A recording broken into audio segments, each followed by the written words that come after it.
आज दुनिया भर में हर किसी के घर पे एक ना एक एक्वेरियम तो देखने को मिलता ही है। पर क्या कभी आपने ये सोचा है कि इंसानों का ये मछली पालने का शौक शुरू कैसे हुआ, और आखिर इंसानों के दिमाग में ग्लास एक्वेरियम का कॉन्सेप्ट आया ही कहाँ से, और आखिर सबसे पहला एक्वेरियम फिश कौन सा था। तो फिर आज हम जानेंगे कि इंसानों ने फिश कीपिंग कैसे शुरू किया और कैसे इंसानों ने ही इस फिश कीपिंग हॉबी को धीरे धीरे एक हाईटेक आर्ट फॉर्म में कन्वर्ट कर दिया, जिसको आज हम लोग एक्वास्केपिंग बोलते हैं। और इस ट्रांजिशन के पीछे छुपा हुआ है बहुत सारे लोग, बहुत सारे डिस्कवरीज एंड बहुत सारे मिथ्स, जिनके बारे में आज हम इस वीडियो में जानेंगे।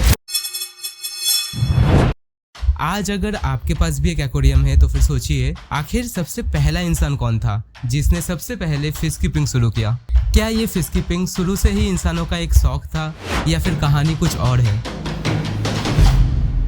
मेसोपोटामियंस यानी कि जो आज के इराक, सीरिया और टर्की के एरिया में रहते हैं, उनको दुनिया का सबसे पहला सिविलाइजेशन माना जाता है। और उन्होंने सिर्फ लिखना, सीखना और फार्मिंग डेवलप नहीं किया, बल्कि पहली बार के लिए फिश कीपिंग को भी वही लोगों ने इंट्रोड्यूस किया था। इनके ही एंसेंट क्ले टैबलेट्स पे एंड कर्विंग्स पे फिश कीपिंग का जिक्र किया गया है। और सिर्फ यही नहीं, मेसोपोटामियन सिविलाइजेशन का जिगुरट टेम्पल, जो कि आज के जमाने में कुछ ऐसा दिखता है। इसी टेम्पल के आसपास छोटे छोटे पॉन्ड्स एंड लेक्स था, जहाँ पे इंसानों ने सबसे फर्स्ट टाइम के लिए फिश फार्मिंग शुरू किया। लेकिन वो लोग फिश कीपिंग करते तो थे, but not as a hobby, बल्कि वो लोग ये fish farming religious purposes and food के लिए करते थे। उस टाइम पे फिशेस को सैक्रेड यानी कि पवित्र माना जाता था, और टेम्पल प्रीस्ट फिशेस को बस रिलीजियस सेरेमनीज के लिए रखते थे। और उसके साथ तो फिशेस का ट्रेड भी होता था। बेबीलोन का रिकॉर्ड्स ये दिखाता है कि उस टाइम पे फिश एक बहुत ही इंपॉर्टेंट कमोडिटी हुआ करता था। तो फिर सिंपली बोलूं तो फिश कीपिंग शुरू हुआ था फिश फार्मिंग से। पर अब टाइम आता है एंसेंट इजिप्ट का। अर्ली मेसोपोटामियंस के बाद 1500 BCE में एंसेंट इजिप्शियंस ने भी कुछ ऐसा ही किया, बल्कि वो लोग तो इससे भी और एक स्टेप आगे बढ़ गए। एंसेंट इजिप्शियंस ने तो फिशेस का पूजा भी करना शुरू कर दिया।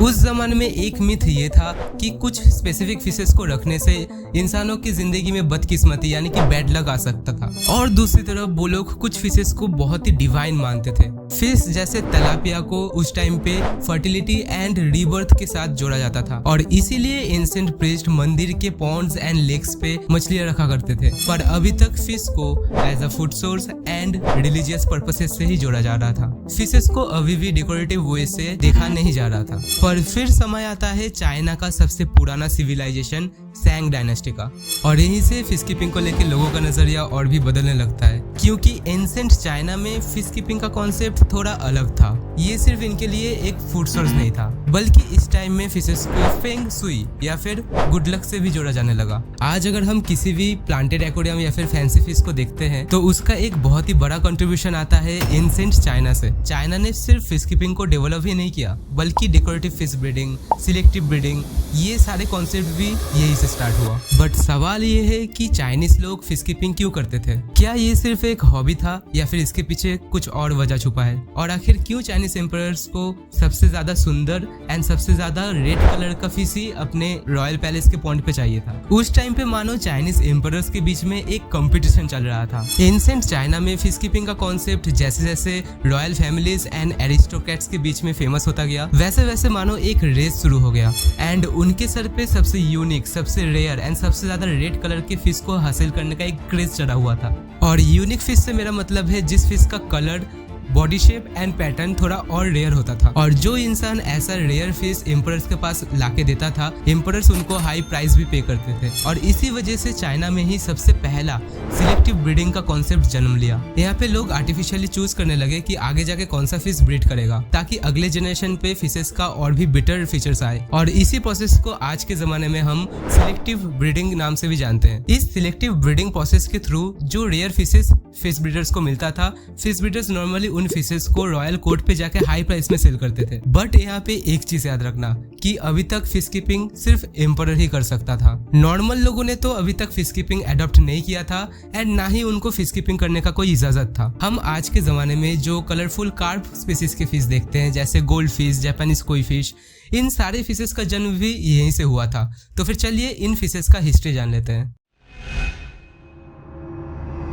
Cyprinus Carpio means common carp. ये फिश नॉर्मली नेचर में ग्रे नहीं तो ब्राउन कलर का होता है, बट अचानक एक दिन उनमें से ही कुछ का कलर जेनेटिक म्यूटेशन के वजह से गोल्डन या ऑरेंज हो गया। और एंशिएंट चाइनीज लोगों ने तब ये देखा कि ये अलग सा फिश ज्यादा ब्यूटीफुल लगता है। और इसी वक्त पे चाइनीज एम्परर्स भी और भी ज्यादा एक्सोटिक एंड और भी ज्यादा कलरफुल फिशेस का डिमांड करने लग गए। तो फिर वहाँ के एंशिएंट चाइनीज लोगों ने क्या किया, फिश ब्रीडर्स ने सिर्फ और सिर्फ उन्हीं फिशेस का ब्रीड करना शुरू कर दिया जिसका कलर और भी ज्यादा ब्राइट एंड अट्रैक्टिव था। और ये सिलेक्टिव ब्रीडिंग का प्रोसेस लगभग 1000 साल तक चला और इवेंचुअली यहीं से एक नया फिश का स्पीसीज डेवलप हो गया जिसे हम लोग आज गोल्ड फिश नाम से जानते हैं। और जो कोई फिश है उसका भी स्टोरी कुछ ऐसा ही है। जैसे एक कॉमन कार्प के स्पीसीज को सिलेक्टिव ब्रीडिंग कर करके गोल्ड फिश का जन्म हुआ, वैसे ही सिलेक्टिव ब्रीडिंग को और भी ज्यादा रिफाइन करके जापानीज लोगों ने भी एक नया फिश स्पीसीज बना दिया जिसको हम लोग जापानीज कोई बोलते हैं। और कोई फिश का सिलेक्टिव ब्रीडिंग का ये प्रोसेस अभी भी जापान में चलता है एंड वहाँ का एक एक प्रीमियम क्वालिटी का कोई फिश आज भी इंटरनेशनल मार्केट पे बहुत ही हाई प्राइस में सेल होता है। अब हम जब मार्केट पे कोई फिश या फिर गोल्ड फिश देखते हैं वो नॉर्मली येलो, रेड या फिर ऑरेंज कलर पे ही आता है। And this is because ancient China में सैंग डायनेस्टी के बाद गोल्ड फिश का मार्केट मानो और भी ज्यादा फ्लरिश कर गया। और एक टाइम ऐसा आया जब जाके फिश ब्रीडर्स सिर्फ और सिर्फ रेड या फिर ऑरेंज कलर के फिशेस को ही ब्रीड कर रहा था। अब आप मुझसे ये पूछेंगे कि आखिर एम्परर्स को सिर्फ और सिर्फ रेड कलर का फिश क्यों चाहिए? क्योंकि उस टाइम पे चाइनीज एम्परर्स रेड कलर को रॉयल एंड लकी मानते थे। तो फिर Chinese emperors in red colour के फिशेस को भी रॉयल और डिवाइन मानने लग गए और इन गोल्ड फिशेस को सिर्फ और सिर्फ अपने रॉयल पैलेस के लिए रिजर्व कर लिया। और उस समय पे आम लोगों को गोल्डन या फिर रेड कलर का कोई भी फिश रखने का इजाजत नहीं था। पर आखिर एंशिएंट चाइनीज एम्परर्स को फिश कीपिंग करने का जरूरत क्यों पड़ गया? उस टाइम पे एम्परर्स अपने पॉन्ड पे इन फिशेस को डेकोरेशन या फिर एज अ पेट नहीं रखते थे, बल्कि चाइनीज एम्परर्स उस टाइम पे इन फिशेस को अपना धन, शक्ति और शांति का एक सिंबल मानते थे। और रॉयल पैलेस में आने वाले फॉरेन ट्रेडर्स एंड डिग्निटरीज के लिए एम्परर्स का पावर एंड वेल्थ दिखाने का एक तरीका था ये एक्सोटिक फिश कीपिंग। तो फिर अगर मैं अब तक का पूरा स्टोरी सम अप करूँ तो सबसे पहले मेसोपोटामिया एंड एंशिएंट इजिप्ट पे फिशेस को सिर्फ फूड सोर्स और रिलीजियस सेरेमनी से ही जोड़ा जाने लगा। बट उसके बाद फर्स्ट टाइम चाइना में फिशेस को एक डेकोरेटिव पर्पज से भी जोड़ा जाने लगा। तो अभी तक एक एम्परर ही सिर्फ अपने रॉयल पैलेस के पॉन्ड पे फिश रख सकता था। अभी तक नॉर्मल पीपल को फिश रखने का कोई भी परमिशन नहीं था। तो आखिर फिश कीपिंग उस टाइम पे एक रॉयल हॉबी से पब्लिक हॉबी कैसे बना? ऐसा नहीं है कि अचानक से एक दिन एम्परर्स ने बोल दिया कि सबको फिश कीपिंग करना चाहिए और सारे लोग ये मान के करना भी शुरू कर दिया। Not like that. Fish keeping hobby का एक रॉयल हॉबी से पब्लिक हॉबी बनने का ये जो पूरा सफर है ये अचानक से एक दिन पे नहीं हुआ है, ये धीरे धीरे एक लॉन्ग एवोल्यूशन के थ्रू हुआ है। तो फिर एंशिएंट चाइना में कहानी शुरू होता है टैंग डायनेस्टी से और इस टाइम पे सिर्फ और सिर्फ चाइनीज एम्परर्स ही फिश रख सकते थे। कॉमन लोगों को कोई भी रेड या फिर गोल्डन कलर का फिश रखना सख्त मना था। फिर आया सोंग डायनेस्टी। फिश कीपिंग धीरे धीरे रॉयल पैलेस से बाहर निकला और रिच मर्चेंट्स एंड नोबल्स भी अपने घर पे गोल्ड फिश पालने लग गए। और गोल्ड फिश अब सिर्फ एम्परर्स के पॉन्ड पे नहीं बल्कि इन नोबल एंड रिच मर्चेंट्स के घर पे एक सिरेमिक बोल पे भी दिखने लगा और धीरे धीरे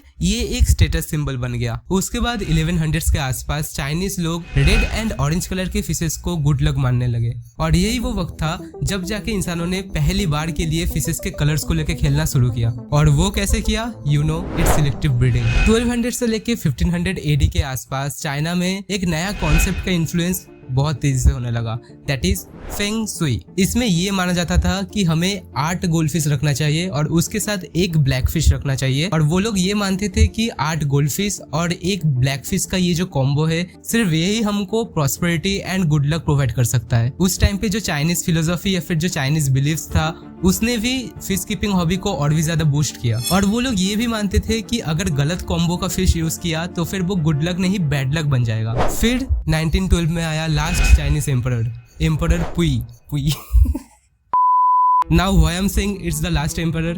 Because in Chinese history this was going to be the end of monarchy. तो फिर जब चाइना में मोनार्की का सिस्टम खत्म हुआ तब धीरे धीरे ये फिश कीपिंग हॉबी भी राजमहल से बाहर आ गया और बाहर आके एक पब्लिक हॉबी बन गया। इसका मतलब अब रेड या ऑरेंज कलर का गोल्ड फिश कोई भी रख सकता था। फिर 1920 से लेकर 1940s के बीच में जापान ने लार्ज स्केल में इन ऑर्नामेंटल फिशेस को ब्रीड करना शुरू कर दिया और जो फिश पहले सिर्फ और सिर्फ राजा महाराजाओं के घर पे ही मिलता था वो अब वाइडली अवेलेबल हो गया था। इस टाइम तक भी लोग पॉन्ड में या फिर मिट्टी के बर्तनों पे फिश रख रहे थे और फिश कीपिंग अभी तक एक ग्लोबल हॉबी नहीं बना था। पर ये होने में ज्यादा देर नहीं था, क्योंकि अभी तक लोग सिर्फ फिशेस को रखने के लिए ceramic pots, clay vessels, wooden tubs and outdoor ponds ही यूज कर रहे थे। पर यहाँ पे एक दिक्कत था, यहाँ पे विजिबिलिटी 0 था और हम सिर्फ सरफेस से ही फिश को देख सकते थे। अभी तक एक्वेरियम या फिर ग्लास कंटेनर्स का कोई आता पता नहीं था। और एक चीज देखो, अभी तक एंशिएंट चाइना ने, इजिप्शियंस लोगों ने बहुत कंट्रीब्यूट कर दिया फिश कीपिंग हॉबी पे, लेकिन अब बारी था वेस्टर्न कंट्रीज का कंट्रीब्यूशन का, और उन्होंने ही हमें फर्स्ट ग्लास एक्वेरियम का कॉन्सेप्ट दिया। साल 1830 से लेकर 40s के बीच में सर एडवर्ड एडवर्ड्स, जो कि एक ब्रिटिश नेचुरलिस्ट थे, उन्होंने अपने साइंटिफिक रिसर्चेस में फिश कीपिंग के लिए ग्लास बॉक्स यूज करने का जिक्र किया, जिसमें फिश और एक्वाटिक प्लांट्स दोनों सरवाइव कर सकते थे। एक्चुअली में ये साइंटिस्ट एक्सपेरिमेंट कर रहा था एनिमल एंड प्लांट्स को हैबिटेशन के ऊपर। पर फन फैक्ट ये है कि सर एडवर्ड ने उस टाइम पे अपने रिसर्च पे लिखा था, if plants can give off oxygen and remove waste, then maybe we don't need to change the water so often. मतलब सोचो, अभी तक ग्लास एक्वेरियम ही इन्वेंट नहीं हुआ और sir Edward balance planted tank के बारे में रूल्स लिखने लग गए। मतलब सोचो, इस साइंटिस्ट का रिसर्च अपने टाइम से कितना आगे चल रहा था। फिर 1841 में German chemist Johann Julius Kessel ने first commercially produced glass aquarium बनाया, और ये mostly public education and observation के लिए ही बनाया गया था। उसके लगभग 12 साल बाद 1853 में दुनिया का फर्स्ट पब्लिक एक्वेरियम लंदन जू में ओपन हुआ, द फिश हाउस, और ये मॉडर्न ग्लास एक्वेरियम का कॉन्सेप्ट का बर्थ था। लोग अपने लाइफ में पहली बार के लिए मछलियों को एक ग्लास के उस पर अंडर वाटर एनवायरनमेंट पे देख पाए, और इस फर्स्ट ग्लास एक्वेरियम को देखने के बाद ग्लास एक्वेरियम में फिश रखने का ये जो आइडिया है, ये मानो पूरे दुनिया में एक वायरस की तरह फैल गया। लोगों ने इस ग्लास बॉक्स एक्वेरियम को अपने घर पे ही बनाना शुरू कर दिया। अब उस टाइम का ग्लास एक्वेरियम कुछ ऐसा नहीं होता था, बल्कि उस वक्त पे एक्वेरियम्स को एक वुडन फ्रेम पे ग्लास को फिट करके बनाया जाता था, जिसका बॉटम पार्ट आयरन का होता था। एंड इस टाइप के एक्वेरियम पे वाटर लीकेज एक कॉमन प्रॉब्लम था। तो फिर कुछ इस तरीके से शुरू हुआ आज का फिश कीपिंग हॉबी, और सारे लोगों ने अपने घर पे फिश टैंक पे फिश रखना शुरू कर दिया। लेकिन अभी तक लोगों ने अपने फिश टैंक पे कोई भी एक्वाटिक प्लांट का यूज करना नहीं सीखा। तो फिर नॉर्मली उस टाइम पे फिश टैंक कुछ इस तरीके का दिखता था। तो फिर लोगों ने फिश कीपिंग हॉबी को अडॉप्ट तो कर लिया, लेकिन वो अभी तक अपने फिश टैंक पे कोई भी एक्वाटिक प्लांट यूज नहीं कर रहे थे, एंड उनको इनके बारे में पता भी नहीं था। लेकिन अगर आप अपने फिश टैंक पे एक्वाटिक प्लांट्स यूज कर रहे हैं,